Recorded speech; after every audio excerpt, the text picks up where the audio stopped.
Seja muito bem-vindo, seja muito bem-vinda mais uma vez. Nós estamos aqui na semana de aquecimento, cujo objetivo é a gente falar sobre as estratégias, as táticas, os atalhos e os obstáculos para você ser um cientista de dados. Esse é o meu objetivo aqui nesse bate-papo, nessa aula de hoje aqui, beleza? E uma coisa que é muito interessante é que a gente tem vários temas e o tema dessa aula de hoje nós vamos falar sobre exatamente isso aqui, ó. Nós precisamos entender o que é e o que realmente faz um cientista de dados.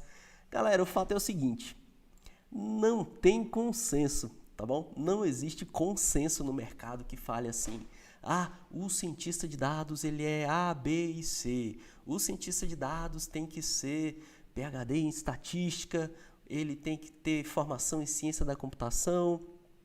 Bem, galera, não existe esse tipo de regulamentação, tá bom? O que a gente vê é que há uma similaridade de skills, há uma similaridade de habilidades que faz do cara um cientista de dados. E o conceito que eu vou trazer aqui para vocês é o conceito que eu vejo no mercado, é o conceito que eu vejo no meu dia a dia, nas empresas.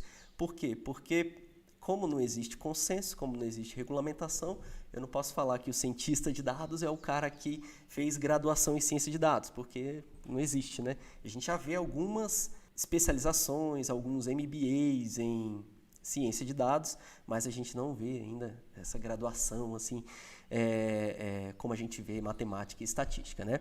Então, a gente vai falar sobre as habilidades, né? Nós vamos falar sobre habilidades que a gente vê sendo requerida ali para os cientistas de dados.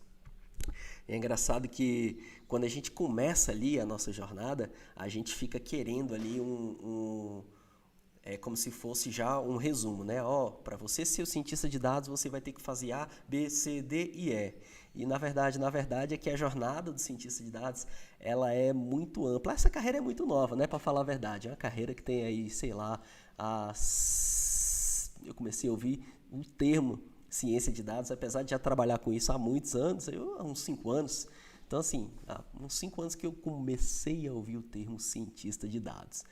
E o fato é que o que eu vou trazer para vocês aqui hoje são algumas das habilidades, a gente vai entender o que o cientista de dados faz e algumas das habilidades que a galera quer, que a galera que está contratando, que a galera que está precisando de cientista de dados solicita ali na hora que estão oferecendo as vagas de cientista de dados, beleza? Então vamos lá. Costumo dizer que o cientista de dados, ele é o cara que ele tem múltiplas habilidades, né? A gente sabe que o cientista de dados, ele vai precisar ter vários skills que a gente chama de soft skills, né? Que são skills ali mais tradicionais, mais qualitativos, tais como o cara ser muito curioso, o cara ser organizado. Você vai ver, eu vou detalhar aqui os skills bem direitinho com você, mas eu relatei aqui cinco características que eu acredito serem necessárias para um cientista de dados.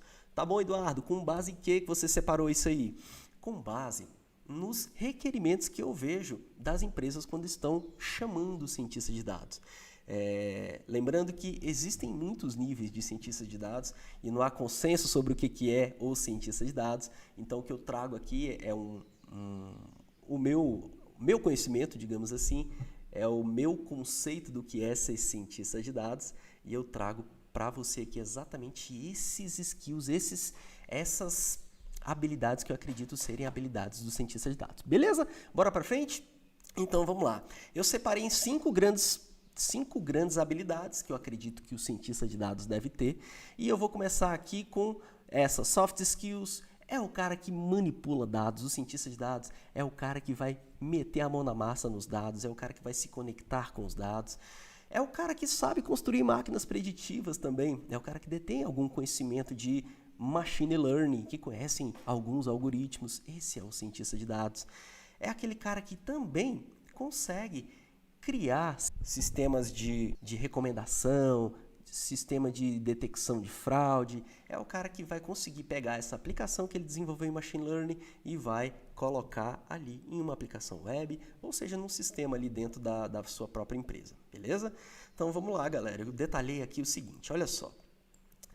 Como soft skills, galera, o cientista de dados, ele vai receber muitos projetos das mais diversas áreas. Então imagina lá, eu estou lá dentro do Banco do Brasil.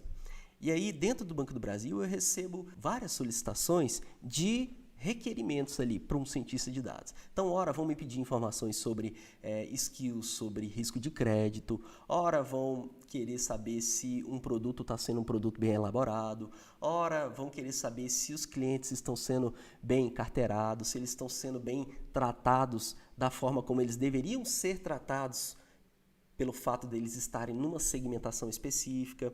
Então, assim, a gente precisa ter uma habilidade para ser organizado, para colocar muitos conceitos assim de forma organizada, e o cara precisa ser bem criterioso ali na hora de escolher quais são as ferramentas que ele vai utilizar para trabalhar. O que eu separei aqui? O cara que é analítico, o cientista de dados, ele vai precisar dessa característica, ele vai precisar ser analítico. E quando eu falo ser analítico, eu trago essas seguintes informações. Ele vai precisar ser muito organizado. O cientista de dados precisa ser muito organizado. Ele precisa deter todo um hall ali de to-do, como eu deixei aqui, ó, todo o hall de tarefas a serem executadas, porque como são muitas tarefas, ele pode acabar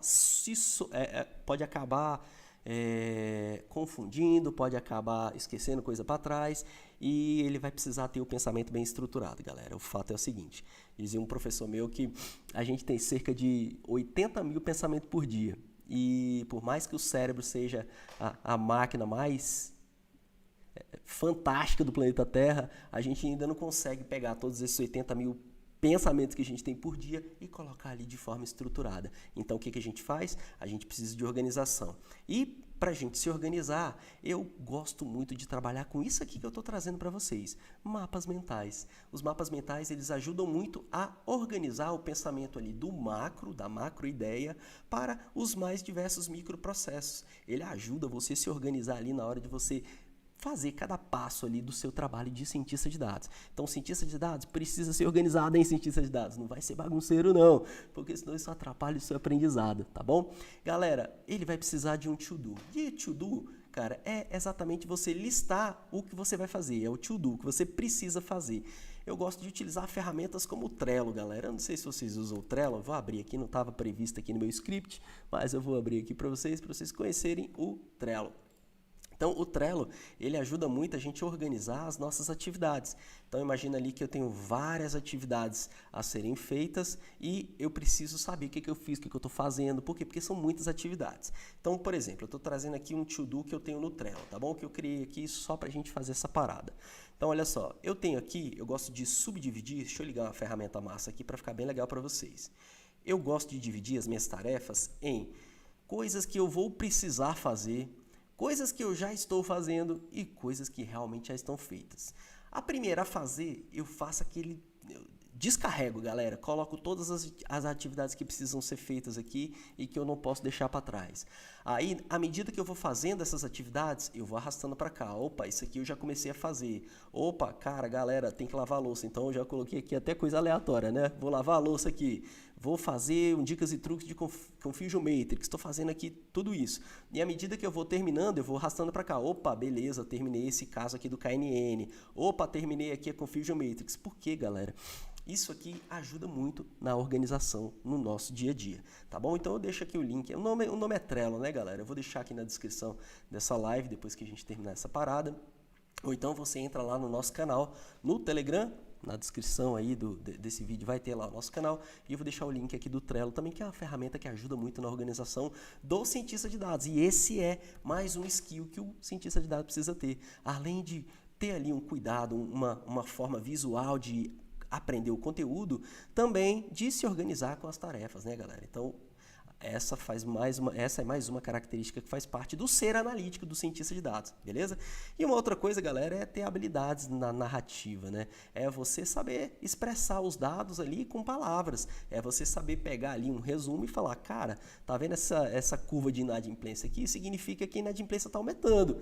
Por quê? Porque a gente baixou muita taxa, liberou crédito para muita gente e agora essa conta tá vindo. Então, assim, é uma forma assim, resumida de você pegar os dados, fazer resumos e saber dizer numa linguagem simples ali que muitas vezes um gerente, um executivo, ele não vai ter tanto tempo para pegar essa análise ali pormenor e fazer essa sumarização. É para isso que você existe, cientista de dados. Você vai pegar essa parada e vai resumir. E você vai precisar dessa habilidade, beleza? Um outro skill que é considerado soft skill para o cientista de dados é o cara ser curioso, galera. Por que ser curioso? Porque como você que já acompanha aqui o Ciência dos Dados há algum tempo, você vai perceber que são vários os tipos de problema de negócio. A gente vai resolver problema de negócio da área da saúde, a gente pode resolver problema de negócio da área de bancos, a gente pode resolver problema de negócio da área de seguros, enfim, são vários skills, galera. E se você não for curioso para você se mergulhar ali no problema de negócio em si que está sendo oferecido ali para você, se você não for questionador, se você não tiver ali interesse de conhecer os detalhes do negócio, você pode ficar ali meio que ausente de informações que serão necessárias para você fazer o seu trabalho. Então, é mais um skill que você precisa ter. Você precisa ser curioso, você precisa ser questionador.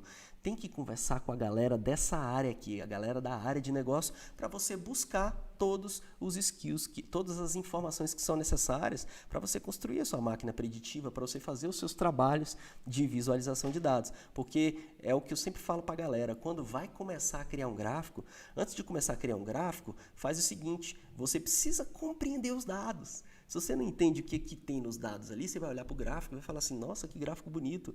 E, na verdade, o que mais importa é que você entendesse ali o que significam os dados no gráfico, né? Então, por isso, é importante que você seja bastante curioso e bastante analítico, tá? Esses são soft skills, galera. Esses são os skills mais básicos, assim, que a gente pode ter na hora que a gente quer rumar aí nessa jornada para ser cientista de dados.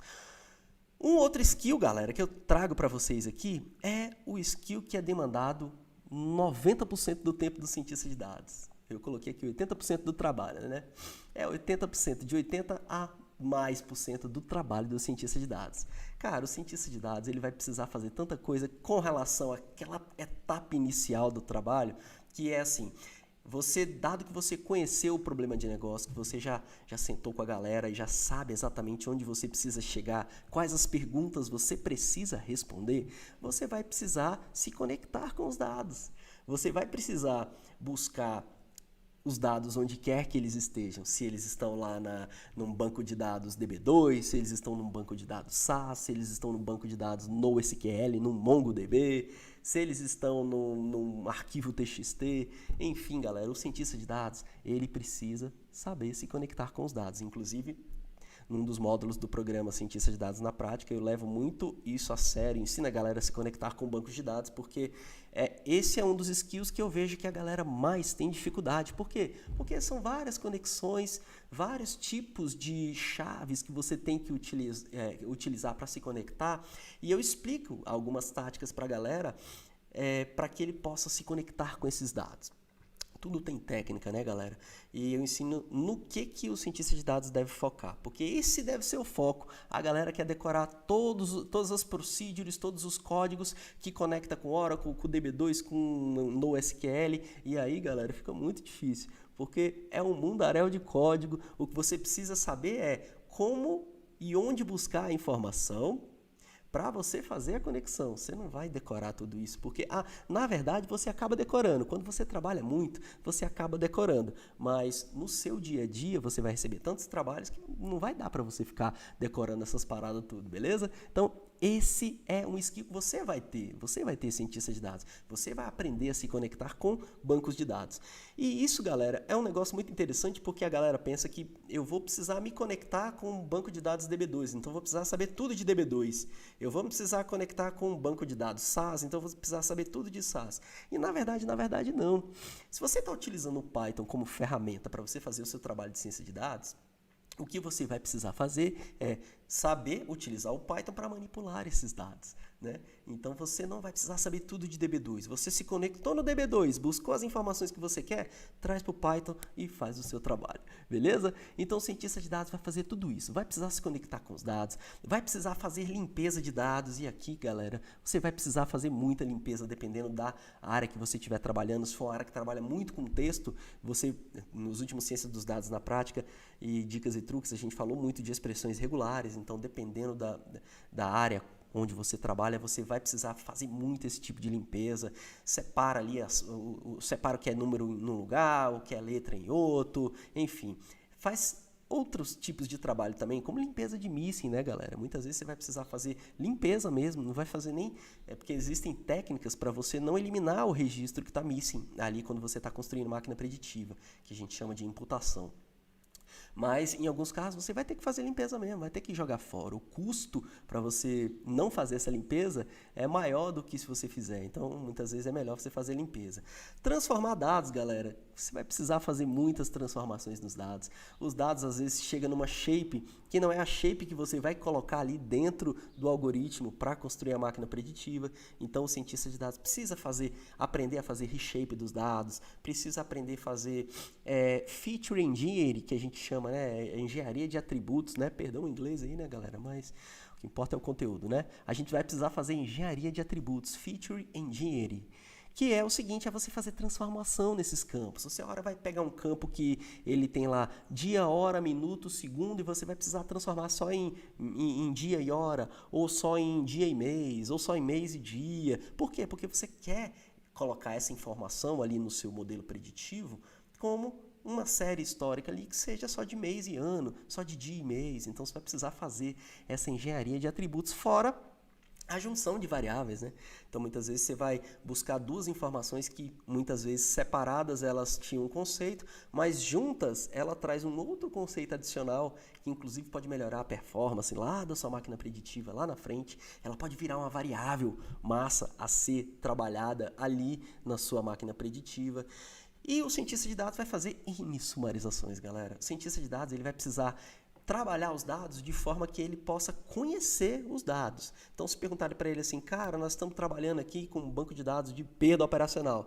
Qual é o valor da perda operacional? Né? Ou seja, estão perguntando para você, qual o valor da perda operacional? Então, daquele campo ali de perdas operacionais que você tinha do seu atributo, do seu dataset, eles estão querendo saber o total, né? Qual o valor total de perdas operacionais?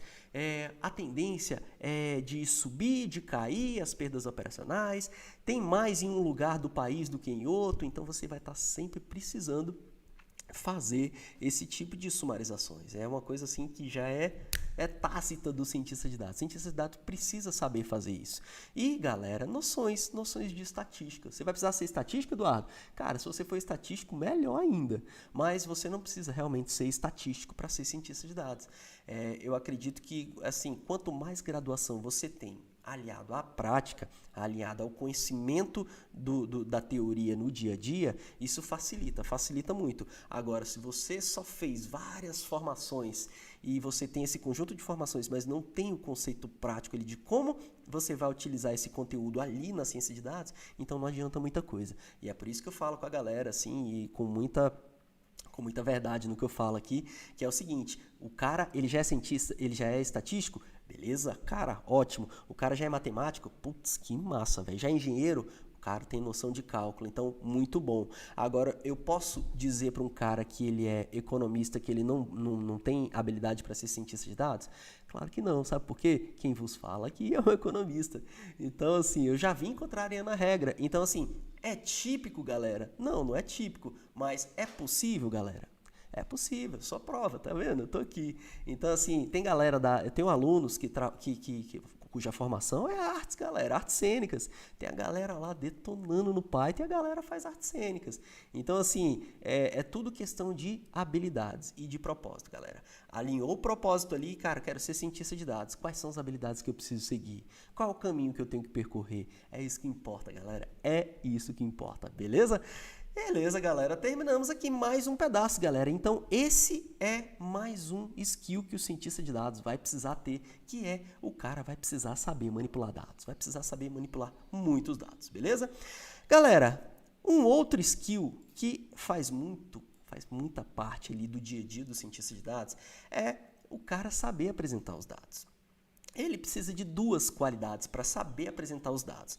Uma, galera, é um negócio chamado storytelling. Não sei se você já ouviu falar, talvez sim, talvez não, mas para não pecar por omissão, eu vou falar para vocês. Storytelling é você contar a história. E a gente conta a história dos dados. O que é a história dos dados? É o que os dados estão falando para a gente. A gente está falando aqui de tendência. Para onde os números estão levando a nossa empresa? O faturamento da nossa empresa está subindo ou está caindo? O faturamento da nossa empresa tem tendências de alta ou tendências de queda? A gente tem ali uma tendência a aumentar ou a diminuir a quantidade de clientes? A gente tem tendência a aumentar ou diminuir a quantidade de vendas? Então, todo esse storytelling você precisa passar por meio dos dados. E para você passar ali por meio dos dados, você vai precisar conhecer gráficos que muitas vezes são mal utilizados na hora de você escolher quais são os gráficos para apresentar essa informação, para contar essa história. Então, você precisa aprender quais são os melhores gráficos para você utilizar ali no storytelling que você quer fazer. Você quer contar a história ali de uma análise de dispersão dos dados, de correlação entre variáveis. Você não pode sair escolhendo qualquer tipo de gráfico. Então, você vai precisar conhecer os mais diversos tipos de gráfico para você encaixar ali na sua história. Você precisa ter, lembra lá atrás, né? Você precisa ter um soft skill de ser organizado. Então, você vai precisar ter as suas ideias organizadas para você conseguir contar a sua história. Isso faz parte do storytelling. Nas visualizações, a gente tem visualizações gráficas, que eu chamo aqui de gráficos. Então, o cientista de dados ele vai precisar aprender o que é a visualização gráfica. E o cientista de dados também vai precisar aprender a construir dashboards, galera. Você vai precisar ser um papa do Power BI, Eduardo? Um papa do Spotify? Não, cara, você não vai precisar ser um papa em nada dessas ferramentas. O cientista de dados, ele detém o conhecimento para seguir todo esse processo que a gente sempre aprende aqui no Ciência dos Dados, que é seguir o pipeline da ciência de dados, que é você saber ali, buscar os dados, construir máquinas preditivas e apresentar o resultado desses dados. Então, para fazer tudo isso, uma das habilidades é saber apresentar os dados. Então, quando você sabe apresentar os dados, seja por meio de dashboards, seja por meio de gráficos, você já está dando um check ali nessa habilidade que é requerida do cientista de dados. Beleza? E aqui, galera, existe uma gama de ferramentas para cada uma dessas duas abordagens aqui. Se você quer fazer um dashboard, ou se você quer fazer só um gráfico em si, existe uma gama de informações que você, inclusive, pode escolher tanto de ferramentas pagas quanto de ferramentas que não são pagas, ferramentas que são mais utilizadas via programação, ferramentas que é mais utilizada via point and click, né, que é as ferramentas mais intuitivas, enfim, ao gosto do cientista de dados. E a gente vai ter, durante essas 2 semanas, uma aula específica só para a gente falar de ferramentas. Combinado? Beleza? Só dar uma olhadinha no chat aqui, galera. Se tiver dúvida aqui, qualquer coisa é só perguntar aqui. Beleza, Renan? Beleza? Beleza, Adri? Boa tarde. Beleza, Brunão? Boa tarde. Se tiverem dúvida aí em qualquer coisa, é só fazer a pergunta aqui, tá, galera? Vou seguir o barco aqui só pra gente continuar. Galera, essas são as 3 habilidades iniciais aqui do cientista de dados. Galera, o cientista de dados, além disso tudo, ele tem a capacidade de fazer um negócio que é o seguinte. A construção de máquinas preditivas, ela envolve uma série de ciências ao mesmo tempo. Máquinas preditivas nada mais são do que algoritmos, galera. Na verdade, é a utilização de algoritmos para um determinado fim. Então, algoritmos seguem ali uma sequência de computação, uma sequência de cálculos. Então, quando a gente fala de máquinas preditivas, a gente está utilizando algoritmos que fazem cálculos, que aproximam funções, que muitas vezes fazem a etapa de pré-processamento. E o que acontece é que existe essa parte de computação, mas existe também uma parte da matemática e da estatística que é fazer aproximações, galera. Olha só, vou mostrar um negócio para vocês. Quando a gente está construindo máquinas preditivas, a gente geralmente segue dois rumos. Ou a gente vai para uma abordagem ali mais de machine learning, ou a gente pode ir para um nível mais avançado, conhecido como deep learning. É um subcampo aqui, do machine learning, é o deep learning. Qual a diferença então, Eduardo? Me fala aí qual é a diferença. Galera, a diferença é o seguinte. Quando a gente fala de machine learning, a gente está trabalhando com algoritmos. Então, existem vários algoritmos que têm as suas determinadas peculiaridades e que têm as suas determinadas funções de aproximação. O que a máquina preditiva faz?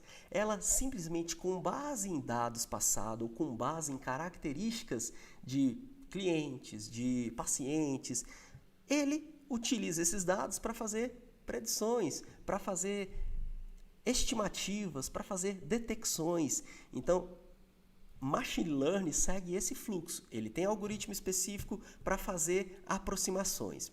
Então, quando eu estou aqui em machine learning, eu tenho vários algoritmos. Então, eu tenho um algoritmo KNN que ele vai fazer uma função generalizada ali, que é para ele estimar uma saída específica, se o cara está mais para inadimplente do que para adimplente, se o cara está mais para um paciente que está doente ou que não está doente. Então, ele tem uma forma de calcular essa função. O KNN tem essa forma.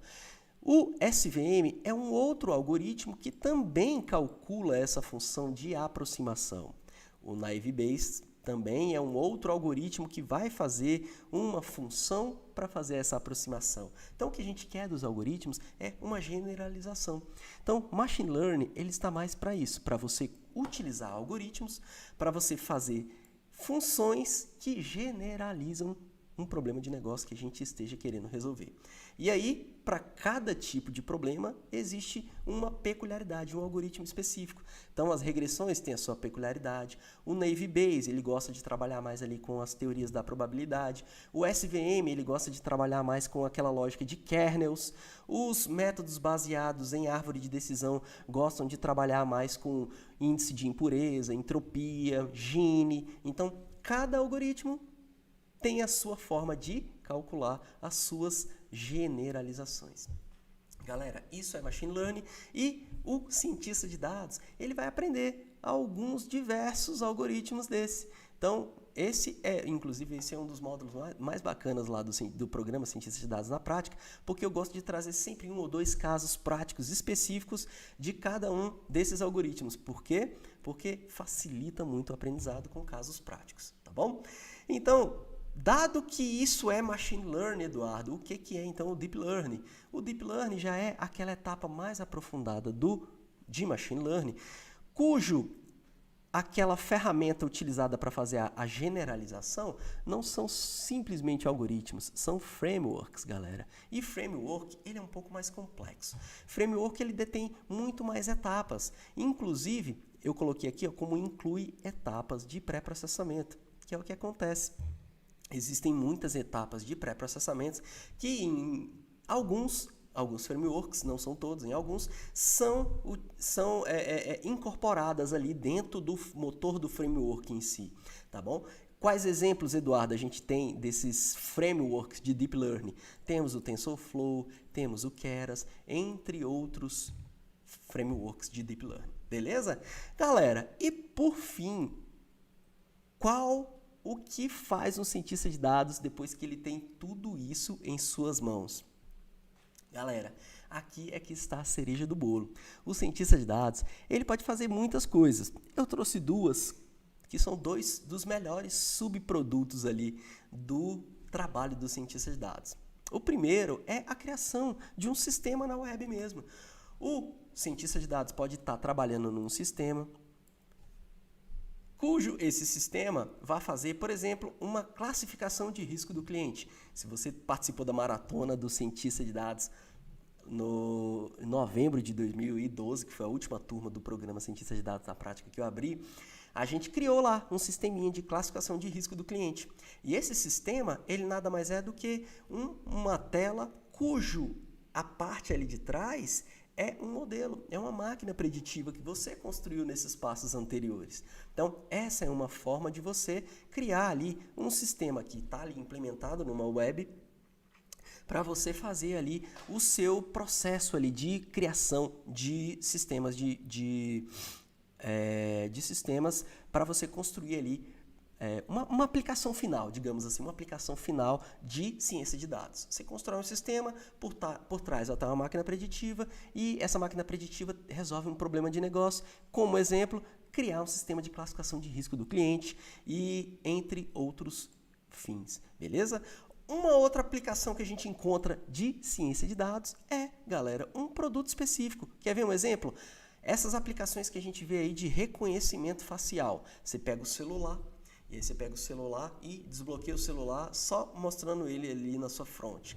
Isso é uma aplicação de machine learning, é uma aplicação de deep learning que você pode construir e, inclusive, galera, tem utilidades comerciais, né? Eu já vi vários projetos de reconhecimento facial, como por exemplo para destravar portões, para reconhecer a conta corrente, transação, e são tudo aplicações comerciais, né, galera? Isso aqui é de última geração.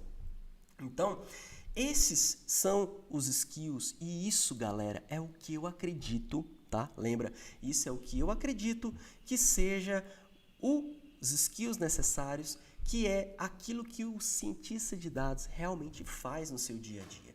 O cientista de dados tem todos esses skills e faz todos esses trabalhos. Agora, Eduardo, o cientista de dados, então, faz tudo isso e ele só é cientista de dados se ele fizer tudo isso? Não, né, galera? Existem níveis.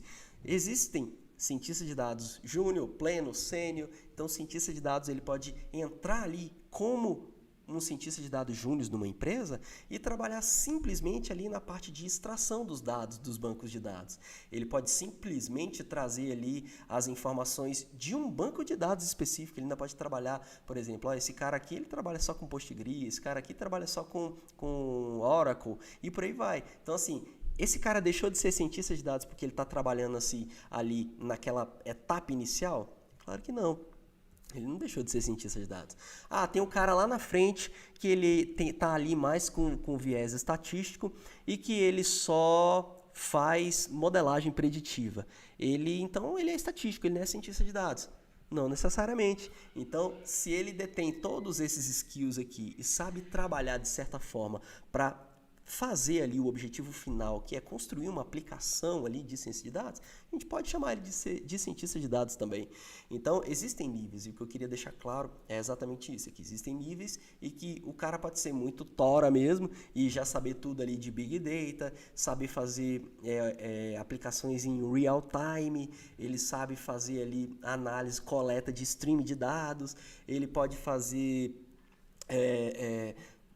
vários modelos ali com Deep Learning, não só Machine Learning, mas Deep Learning. Então, assim, esse também deixou de ser cientista de dados? Ele é um astronauta? Não, ele é um cientista de dados também. Ele só estudou um pouco mais, digamos assim. Beleza? Então, galera, é exatamente isso que eu queria trazer para vocês hoje. Então, o que faz um cientista de dados? O cientista de dados é o cara que sabe se conectar com os dados, é o cara que sabe manipular os dados, extrair informações, é o cara que sabe criar visualizações, é o cara que sabe fazer ali máquinas preditivas e é o cara que consegue criar aplicações de ciência de dados, seja uma aplicação na web, seja um dashboard ali de acompanhamento executivo, mas cujo objetivo ali sejam previsões. Então, assim, esses são skills e isso é aquilo que eu considero que é ser um cientista de dados. Beleza, galera? Que massa! Então chegamos aqui ao fim dessa primeira live. Eu espero que ao término dessa aula você já saiba o que faz um cientista de dados, quais são as habilidades que eles precisam ter para ser um cientista de dados, beleza? Galera, deixo aqui algumas perguntas aqui, vamos lá, deixa eu dar uma olhada aqui, né? Cientista de dados é 1001 utilidades, é isso aí, Dri, é bem isso mesmo, cientista de dados é o Bombril, é o cara que tem que fazer muita coisa. Não é não, Renan? Beleza, Renan, obrigado, cara. Seu elogio é para mim fonte de inspiração, muito obrigado. Ainda mais pra gente que tá começando, quando a gente tá começando, a gente precisa ali de certa motivação, porque a gente, quando está iniciando um trabalho ali, a gente realmente ainda fica assim, será que esse é o melhor jeito que eu tenho para ensinar os meus alunos? Será que dessa forma que eu estou trazendo esse conteúdo, ele vai masterizar e vai aprender? Porque esse é o nosso objetivo, né? Quando a gente quer ensinar alguma coisa, a gente quer acreditar que esse conteúdo ele vai ser relevante para o cientista de dados. Então, a gente fica muito feliz quando a gente vê a galera elogiando, porque significa que a gente está no caminho certo, beleza? Cara, o que você teria a dizer... Ô Luiz, beleza, cara? Deixa eu te responder aqui, vamos lá. O que você teria a dizer sobre a fronteira de conhecimento entre o engenheiro de dados e o cientista de dados? Beleza, Luiz, excelente pergunta, cara, muito massa. Eu falo que a fronteira entre o cientista de dados e o engenheiro de dados, ela não é uma fronteira, ela é que nem a fronteira ali no mar, em alto mar. Você não sabe exatamente ali quando você ultrapassou ali a terra o mar que é de um país e o mar que é de outro país, por exemplo, né? Você não pode dizer assim, é exatamente essa linha aqui, passou, já é outro país. Não é tão quântica assim, sabe, o negócio. Mas há muitas similaridades. Que o engenheiro de dados, ele é aquele cara que ele está exatamente nessa parte aqui embaixo, que é a parte que eu considero que eu falo baixo porque é onde está o dado em si. Então, assim, o engenheiro de dados é aquele cara que a preocupação maior dele eu preciso prover dados para que o cientista de dados possa aprender a se conectar com eles e construir as suas máquinas preditivas. O engenheiro de dados é aquele cara que vai estar pensando assim, olha, cara, eu preciso aprender Hadoop. Por que Hadoop? Porque hoje 99% das aplicações hoje que usam Big Data estão trabalhando ali com Hadoop. Então, eu vou precisar entender o que é o framework Hadoop, como que eu armazeno essas informações ali dentro do HDFS, né, que é o HDzão do Hadoop, digamos assim, né? Então, pensa num grande HD aí, se você não está acostumado com a terminologia da engenharia de dados, mas pensa num grande HD gigante aí. Esse HD gigante é o Hadoop. Ele não é bem um HD porque quando a gente fala de Hadoop, a gente está falando de armazenamento paralelo. Então, o que na verdade existe são várias máquinas e o armazenamento dos dados ele vem ali e é armazenado ali de forma distribuída nas mais diversas máquinas. Então, por isso que fala que é processamento e armazenamento distribuído, né? Essa é a engenharia de dados. Então, eu acredito que o cientista de dados, ele vai estar um pouco mais em cima e o engenheiro de dados, ele vai estar lá embaixo, cara. Vai estar aprendendo Hadoop, HDFS, vai estar aprendendo ali, subindo um pouquinho o Hive, mas é o cara que vai aprender MapReduce, que é uma codificação muito mais pesada do que o cientista de dados, por exemplo, está fazendo. Então, o cientista de dados, ele está aqui mais em cima e o engenheiro de dados, ele está lá embaixo para a galera que gosta de código mesmo. Não sei se eu fui claro, gostaria de saber se você aceita essa resposta aí, Luizão. Se foi claro para você, cara, me responde aí no chat. Beleza? Como iniciar na área de dados, mesmo não sabendo muita coisa? Ei, Renan, pelo início, meu brother. Toda a jornada começa com o primeiro passo. Então, o bom é que você já sabe pelo menos para onde você quer, né? E aí, como dizia lá, se você sabe para onde você quer ir, então beleza, estamos felizes, porque quem não sabe para onde quer, qualquer caminho serve, né? Então, se você já sabe, eu quero ser cientista de dados. Então, cara, você vai precisar começar a ter essas habilidades que a gente acabou de conversar. Então, você vai precisar aprender ferramentas de manipulação de base de dados, de ferramentas de manipulação de dados, você vai precisar saber ali conhecer um pouco da estatística, você vai precisar conhecer algoritmos, você vai precisar aprender formas de visualizar, de construir visualizações de dados. Então, assim, o começo é exatamente aqui, nessa aula que você está tendo agora, sabendo, putz, o que faz um cientista de dados? O cientista de dados faz essa parada toda aqui que você está vendo. E para você iniciar, cara, dá o primeiro passo, mergulha e começa aprendendo o básico. Começa num programa que vai te levar do zero até você ter um conhecimento razoável para se dizer cientista de dados. Tudo bem, Renan? Esse é o começo, cara. Vem comigo, vem junto. Vem comigo aí que a gente vai junto. Ledo, Ledo, beleza, cara? Tudo bom, Ledo? Que bom ter você por aqui, cara. Muito bom. Você está pleiteando uma vaga de cientista de dados júnior e me pediram um desafio de usar supervisionado e um não supervisionado. Beleza, cara, tem aqui no canal mesmo. Pega aqui no canal que você vai achar que tem um de supervisionado, é o que mais tem, cara. Tem um de previsão de doenças do coração. Cara, a gente tem muito... Você entra no nosso canal, lá no Telegram. Eu vou deixar aqui na descrição desse vídeo também. Rola pra cima lá, cara, que você vai ter todos os projetos, com todos os scripts, todos os datasets. Tem muito problema de análise supervisionada, de problema com análise não supervisionada. Não supervisionada, tem um de K-means específico lá, de K-means, tá bom? Clusterização de clientes, você vai lá, acha o não supervisionado. E supervisionado é o que eu mais gosto de fazer, então tem lá previsão de doença no coração, previsão de vendas, previsão de faturamento do e-commerce, cara, tem muita coisa. Rola lá o conteúdo que você vai achar, beleza, velho? Beleza, bora pra frente. Vamos lá, vai iniciar uma pós na área de Big Data e Data Science. Beleza, Renan, começa um pouquinho mais devagar, cara. Começa um pouquinho mais devagar, não mistura muitas coisas não, beleza? Começa devagarzinho e o mais importante, foca, cara. Você entrou aí nessa pós, foca nessa pós, não se desvia não, porque eu vejo que uma das coisas que mais vão atrapalhar aí na sua jornada é você ficar pulando de galho em galho, brother. Nossa, Renan, é difícil demais, cara, muito difícil, porque...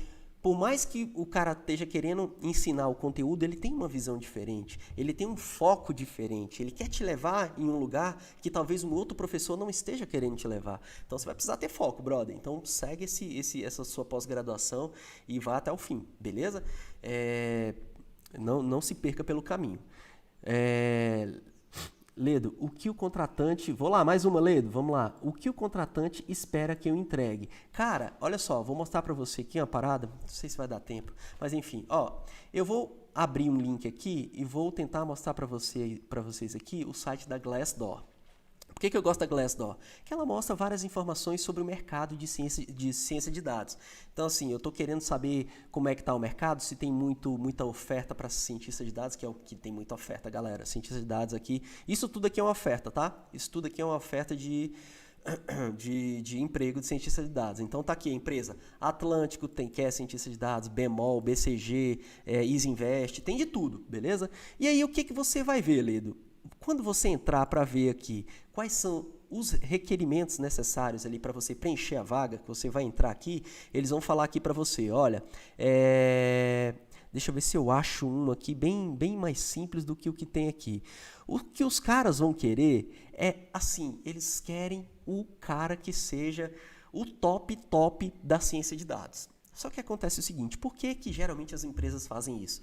Porque antes elas pecarem pelo excesso do que pela ausência. Se ela só fala assim, eu quero um cara que saiba de suporte Vector Machine, que saiba também de XGBoost e que saiba de Python, ele poderia achar um cara que seja bom, mas não seria muito melhor para essa empresa se ela chegasse e falasse assim, olha, eu quero um cara que seja, que tenha conhecimento em Hadoop, eu quero um cara que tenha conhecimento em Flask e em desenvolvimento web também, eu quero um cara que tenha aprendizados ali em PyTorch, em TensorFlow. Por quê? Porque para ela é muito mais fácil. Para ela é muito mais fácil nivelar por cima. Só que uma coisa que eu ensino para minha galera, para os meus alunos aqui é o seguinte, galera, a oferta...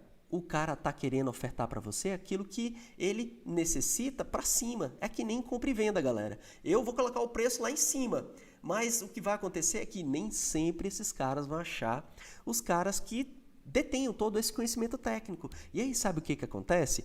O que vai acontecer é o seguinte... Se você tiver a proatividade de pelo menos colocar o seu currículo lá e de colocar ali a sua vontade de participar desse projeto, eu como cara que já participei de muitos processos seletivos, já vou achar isso como uma das qualidades mais feras que esse cara poderia ter. Porque ali no dia a dia, inclusive, você pode até ajudar o cara a se desenvolver tecnologicamente falando, mas os caras querem muito é proatividade, os caras querem muito é gente que põe a mão na massa e que tem vontade de aprender. Então, Ledo, tentando te responder, os caras que estão te contratando, eles vão esperar atitude, cara, atitude. Mais uma coisa, se você não souber alguma coisa que eles estão te perguntando, diga claramente que você não sabe, porque o que é mais fera é o cara saber que você é um cara verdadeiro ali e que ele pode confiar em você. Você passou ali no processo seletivo. Eu tô lá falando com o cara e o cara realmente fala, cara, eu não sei nada de Hadoop. Tudo bem? Eu não sei.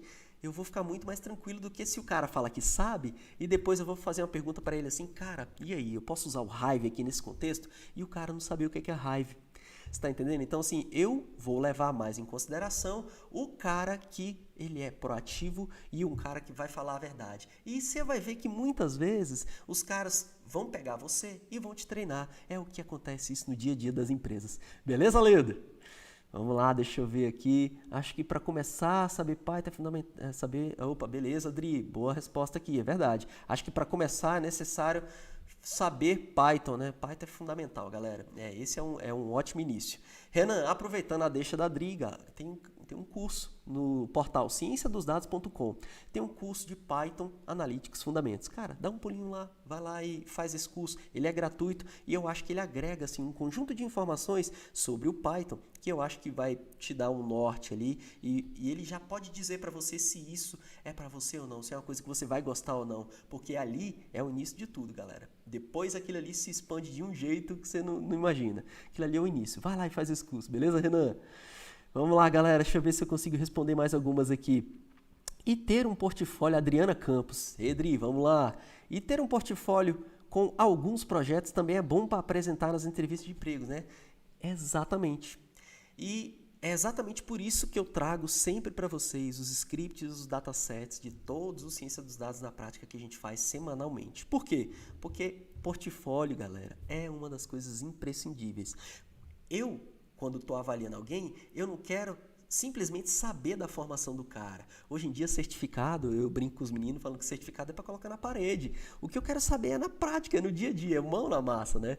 Então, o cara tendo portfólio, o que eu vou subentender? É que ele construiu aquela parada, né? Ele aprendeu aquilo ali, ele sabe implementar. Então, se ele aprendeu e sabe implementar, eu estou vendo esse portfólio dele, eu vou conseguir avaliar ele de forma um pouco mais aprofundada. Então, se eu tiver um portfólio, e é um portfólio, por exemplo, no GitHub. GitHub é uma plataforma excepcional para você montar o seu portfólio, né? Onde geralmente a galera de código, em geral, monta o seu portfólio, mas cientista de dados também está lá, também está fazendo seus portfólios lá, beleza? Então, essa é uma ótima sacada também. Obrigado, viu, Dri? Muito bom.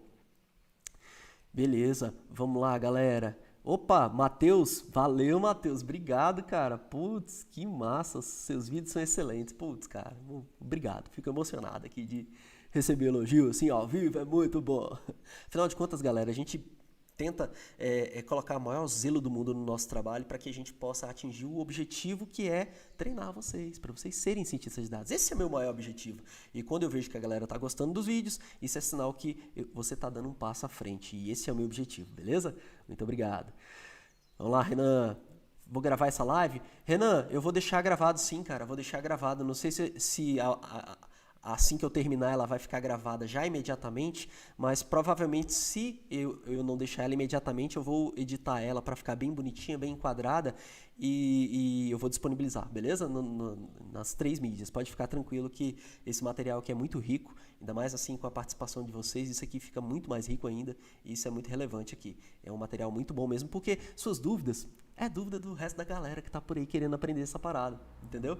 Então, quanto mais gente a gente conseguir alcançar com essa mensagem, melhor para a gente, melhor para o nosso ecossistema de ciência de dados, beleza?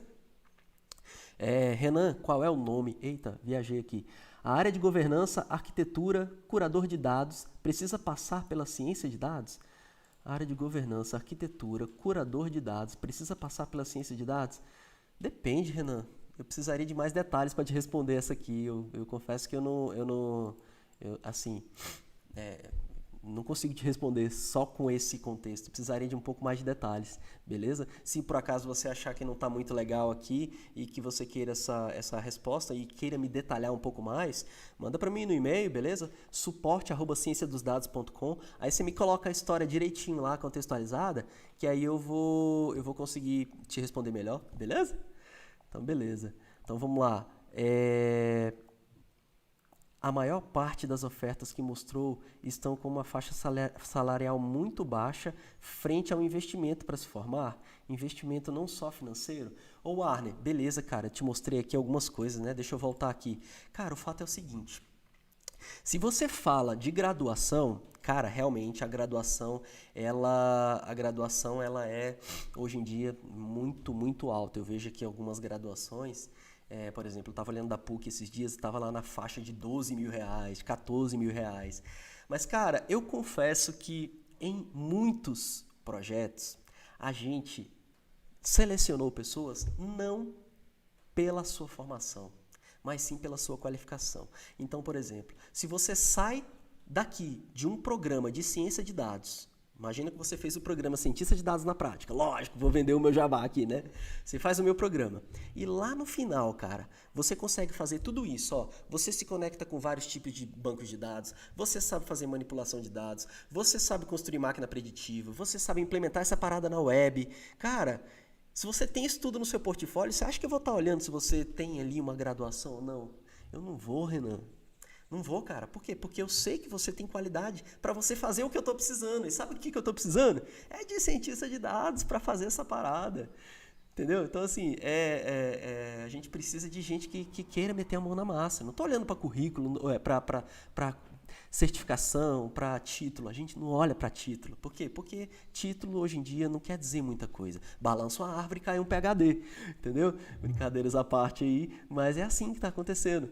E aí, o que acontece? Para a graduação, aí realmente, cara, você vê que... Mas, cara, R$4.000, R$5.000, geralmente, você já reembolsa no primeiro salário um treinamento que você faz aqui no Cientista de Dados na Prática, por exemplo.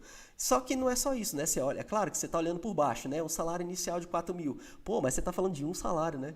Então, você tem o resto do ano aí, ou imagine que você faça um contrato de 6 meses. Pô, esse contrato de 6 meses aí já pagou 10 cursos, vai. Então, assim, tem muito curso em conta, tá? Então, tem N formações. Eu posso citar aqui, por exemplo, a formação na Data Science, né? Eu sou aluno da Data Science, eu fiz formação lá e estou terminando uma também lá de inteligência artificial. Eu paguei quanto? Eu paguei um salário desse que está aqui, de R$4.000, por exemplo. Então, tá aqui, ó, salário inicial de R$4.000, né? Então, assim, em um salário eu já recuperaria, né? Então... eu acho que são cursos e mais cursos, é claro, né? Você tem que procurar alguém que você confia para você aprender essa parada, porque depois você compra um curso que você não gosta e aí você não recupera esse investimento. Então, fica de olho nessa parada aí, beleza? Então, eu acredito que não é caro assim não, tá bom? O salário não é baixo assim não. Para início, realmente eu acho que dá para pagar pelo menos o investimento que você vai ter, mas... você tem que olhar lá na frente também, né?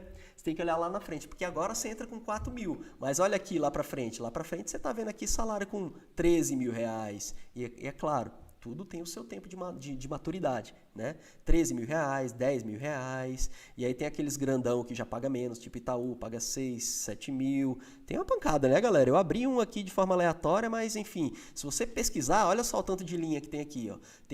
Tem 8 linhas aqui, ó, tem 8 páginas aqui. Então dá para você pesquisar aqui, não está nem em ordem de salário. Beleza?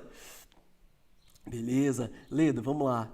Eu mesmo consegui esse teste porque adicionei o gerente de ciência de dados dessa empresa. Boa, tá vendo, cara? Muito bom. E chamei no chat para perguntar sobre quais skills ele pedia. Aí ele mandou esse teste para mim. Muito bom, Ledo. Fantástico, cara. Muito bom. É isso aí. Aí, galera, a gente tá tendo um exemplo aqui na prática, ao vivo. O Ledo foi lá, contactou o gerente da área que estava fazendo seleção. E aí, ele foi lá, conseguiu fazer o teste e o cara mandou um pedaço do teste para ele. Agora, imagine aí, você já tem todos esses skills aí em sua mão. Cara, só você mostrar para ele seu portfólio, beleza? E, cara, com certeza, ele vai olhar seu currículo? Vai ver sua graduação, sua pós-graduação? Vai. Mas ele vai olhar o seu portfólio, brother. Se você tá conseguindo fazer essa parada aí, você vai se dar bem. Beleza, Ledo? Muito bom, cara. Vamos lá, Matheus. Deixa eu responder mais uns aqui, galera. Não vou deixar nenhuma sem responder, não, beleza? Aproveitar aqui. Matheus Lemos. E aí, Matheus, beleza, cara? Seja bem-vindo. Saber SQL considero importante também. Perdi uma vaga de emprego por não saber SQL na época. Putz, cara, cientista de dados na prática, a gente tem aqui uma parte ali de SQL que você não ia perder esse emprego não, hein? A gente, inclusive, ensina a conectar com bancos de dados, galera. Isso acho que é fundamental. E você precisa, realmente um skill necessário. O cientista de dados tem que saber SQL, sim. tá bom? Se a gente vai pegar essa parada toda aqui, durante essas 2 semanas de live, a gente vai falar muito sobre isso, tá? Isso aí, a gente aprendeu hoje, o que o cientista de dados faz e como é que é essa jornada do cientista de dados. Mas a gente também vai falar sobre ferramentas e sobre algumas habilidades que o cientista de dados precisa ter e quais são bem pormenorizadas ali. A gente vai falar sobre isso, beleza? Então, ó, fui atrás e aprendi. Boa, Mateusão, é isso aí, cara. Aí agora você sabe SQL, né? Espero outra oportunidade aparecer novamente. E não vai faltar, brother. Não vai faltar. Tá aqui um skill que é fundamental para o cientista de dados. O cara precisa saber SQL, sabe por quê? Porque os dados, galera, eles estão aí nos bancos de dados. E a gente precisa se conectar com esses dados. E a forma da gente conversar com os dados que estão armazenados em bancos de dados estruturados é a linguagem SQL, né? É a linguagem estruturada de consulta a banco de dados. Precisa saber isso mesmo, Matheus. Inclusive, hoje em dia, a galera, se você olhar aqui mesmo no Glassdoor, a galera tá pedindo muito, inclusive, o conhecimento em NoSQL. E o NoSQL, galera, para quem ainda não tem esse conhecimento, também uma forma de você se consultar a bancos de dados não relacionais. Porque o SQL é para bancos de dados que tem ali bonitinho, chave primária, chave estrangeira, e o banco de dados NoSQL, ele tem toda uma estrutura diferente de armazenar os dados. Imagina você pegar um banco de dados de e-mail, por exemplo, um banco de dados de vídeo. Como é que você armazena essa parada toda aí? É por meio de bancos de dados não relacionais NoSQL, tá bom? Existem empresas que têm... isso aqui eu já respondi, né? Vamos lá. Arquiteto de dados, geralmente... Tem que ter certificação, posso estar errado. Ô Felipe, beleza, cara, é verdade. O cara, quando é arquiteto de dados, geralmente a galera pede, inclusive, a certificação da AWS, né? Da Amazon, né? Realmente, a galera que trabalha com arquitetura, como arquiteto de dados, e é uma das áreas que realmente os caras não dão mole, não. Sabe por quê? Desculpa, galera. Porque nesse caso aqui, a certificação para a galera que faz certificação da AWS, de arquiteto de dados, realmente é uma certificação bem puxada e que, se eu não me engano, a própria AWS é que faz o teste. Então, assim, o cara passa se o cara tem o conhecimento mesmo. Então, realmente, existem casos em que a certificação realmente é flórida mesmo, tá bom? Vamos lá. AWS, Azure, boa, é isso mesmo, Felipe. Azure também, muito bom, é isso mesmo. Cara, qual site para fazer o curso qual é o nome do site para fazer o curso do Python? Cara, é esse aqui, ó, www.cienciadosdados.com. Deixa eu abrir ele aqui para você. Vou mostrar aqui, beleza, galera? Vou abrir aqui rapidinho. Ciência... deu uma travada aqui. Opa, espero que o YouTube não tenha caído. Vamos lá, cienciadosdados.com. Vamos lá, vou abrir aqui. Esse site aqui, brother, ó. Vem aqui, dá um clica aqui na área de membros e aí você vai fazer um cadastro aqui, é curso gratuito mesmo, tem alguns cursos gratuitos, eu deixo aqui o curso de SAS, de R e de Python para você, tá bom? Isso aqui são as linguagens que eu considero o tripé da ciência de dados para mim. O cara que sabe SAS, R e Python, ele já sai muito na frente. Por quê? Porque, galera, SAS é uma ferramenta do mercado financeiro, SAS é a ferramenta aí do TCU, da AGU, de órgãos governamentais. Então vai manipular dados, fazer construção de máquinas preditivas, uma hora ou outra você vai se esbarrar com SAS, tá bom? O R, galera, o R ele é lindo para trabalhar com estatística, então o R é uma outra linguagem apaixonante. E o Python, eu não preciso nem dizer, né? O Python eu sou um defensor assíduo porque o Python é muito tora, você faz o que você quiser, tá bom? Com o Python, tá aqui, clica aqui, brother, e aí você vai fazer essa aula, esses cursinhos aí gratuitos de Python, tá bom? É gratuito, brother, pode fazer aí e me mandar dúvida se você tiver dúvida, tá bom? Vamos lá. A pergunta, Warner de Souza Silva, boa Warner, beleza, cara? Seja bem-vindo. A pergunta não foi só focada em graduação, mas porque abaixo de 10K no BI é nível pleno, boa. Qual é a margem para um cientista de dados sênior, pensando em não desvalorizar profissionais? Nossa, Warner. Realmente, cara, quando a gente olha mais para final de carreira, a gente vê que o cientista de dados, ele vai estar sempre à frente do cara que faz BI. E isso é intrínseco em qualquer empresa. Você só vai achar um cara que ganha mais que o cientista de dados e ele trabalha com BI por exemplo, Banco do Brasil. Banco do Brasil, eu estou olhando concursado. Então, se eu estou olhando concursado, o cara tem um encarreiramento diferente. Por mais que o cara trabalhe nessa parte de BI. E tem um outro cara que trabalha como cientista de dados que está ganhando um pouco menos. Então, assim, nessas áreas onde você tem uma carreira que não é muito, não leva muito ali as características do mercado, você vai encontrar o cara do BI que ganha mais mesmo que o cientista de dados. Agora, no mercadão, ainda mais quando você considera ali ao longo do tempo, o cientista de dados vai ganhar mais do que o cara do BI. Sabe por quê? É simples. Porque o cara do BI, ele vai olhar a foto atual de acordo com os dados passados. Ele só chega até aqui. O cientista de dados é que vai pegar essa parada aqui e vai ter conhecimento para construir máquina preditiva para fazer predições. Entendeu? O cara do BI, ele pode até saber ciência de dados, ele pode até saber conhecer algoritmos de machine learning, mas aí ele já não se considera mais o cara do BI, entendeu? Ele vai lá para frente e vira um cientista de dados, porque esses são os skills que eu considero skills necessários para o cara ser um cientista de dados. Então, assim, o cara, se ele sabe tudo isso, ele virou cientista de dados.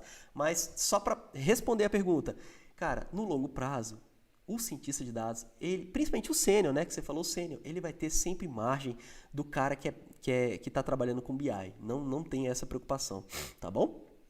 Cara, não sei se eu respondi todo mundo, tomara que eu tenha respondido todos vocês, tomara que que eu tenha conseguido passar esse conteúdo, que para mim é uma parada apaixonante. Eu espero verdadeiramente que vocês tenham gostado e que a gente possa continuar aí nessa jornada. Amanhã, no mesmo horário, vai ser essa semana inteira a gente falando nesse mesmo horário de ciência de dados. Eu quero conversar com vocês sobre esse mercado hiper promissor. É engraçado que eu vou contar a história para vocês. Eu tô lá no Banco do Brasil, né? Eu sou analista lá do Banco do Brasil e não tem um mês, o Banco do Brasil acabou de criar uma área de cybersecurity, que é uma área totalmente focada em dados, galera. É uma área totalmente focada em dados. E isso não é a última grande mudança que eu vejo dentro do Banco do Brasil ou de outras instituições. A gente vê as áreas criando outras áreas, engolindo outras áreas para criar a área de ciência de dados. Por quê? Porque hoje em dia, galera, o dado já virou o ativo mais importante da economia há muito tempo. Quem sabe manipular dados, quem tem domínio dos seus dados, detém o poder econômico. E as empresas estão loucas atrás disso. Então, mensagem final que eu quero trazer para vocês é, galera, aprendam dados, entrem nessa jornada aí para você ser um cientista de dados, que eu tenho certeza que ela vai ser muito prazerosa e que você vai colher muitos bons frutos. Beleza? Eu vou ficando por aqui, fico muito feliz com a sua participação, espero que você tenha verdadeiramente gostado e a gente se encontra então amanhã nesse mesmo bate-horário, beleza? Um forte abraço para você, vou desligando aqui e até breve. Tchau, tchau.